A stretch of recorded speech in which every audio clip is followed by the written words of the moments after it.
Hi friends, welcome to my channel. আজি মই বনাব লৈছো খৰিচা এটা ৰেচিপি। ইয়াৰ কাৰণে মই অলপ খৰিচা লৈছো আৰু মই দুটা পিয়াজ কাটি লৈছো, অলপ হালধি লৈছো আৰু অলপ নিমখ লৈছো।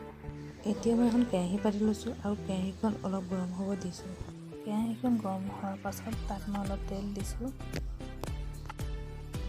তেলখিনি গৰম হোৱাৰ পাছত মই তাত কাটি থোৱা পিয়াজখিনি দি দিছো আৰু এতিয়া মই পিয়াজখিনি ভালদৰে লৰাই দিম।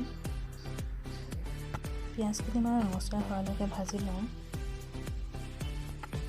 পিয়াজখিনি ৰঙচুৱা হোৱাৰ পিছত মই তাত হালধি আৰু নিমখ দি দিছোঁ।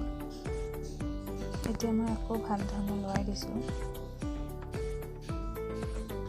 পিয়াজখিনি অলপ ভাজি লৈ মই ইয়াত খৰিচাখিনি দি দিছোঁ আৰু এতিয়া মই খৰিচাখিনি ভাল ধৰণে লৰাই দিছোঁ। ভাল ধৰণে লৰাই লৈ মই ঢাকন এখনে ঢাকি দিছোঁ। অলপ দেৰি পাছত ঢাকনখন আঁতৰাই আকৌ অলপ ভাল ধৰণে লৰাই দিছোঁ। এতিয়া মই আকৌ ঢাকন এখন দি দিছোঁ। অলপ দেৰি পাছত ঢাকনখন আঁতৰাই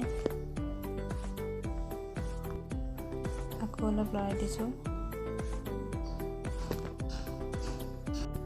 অলপ দেৰি পাছত ঢাকনখন আঁতৰাই এতিয়া অলপ লৰাই দিছোঁ আৰু সম্পূৰ্ণ সিজি গৈছে। আপোনালোকে যদি ভিডিঅ'টো চাই ভাল পাইছে তেতিয়াহ'লে লাইক, শ্বেয়াৰ, ছাবস্ক্ৰাইব কৰি দিব।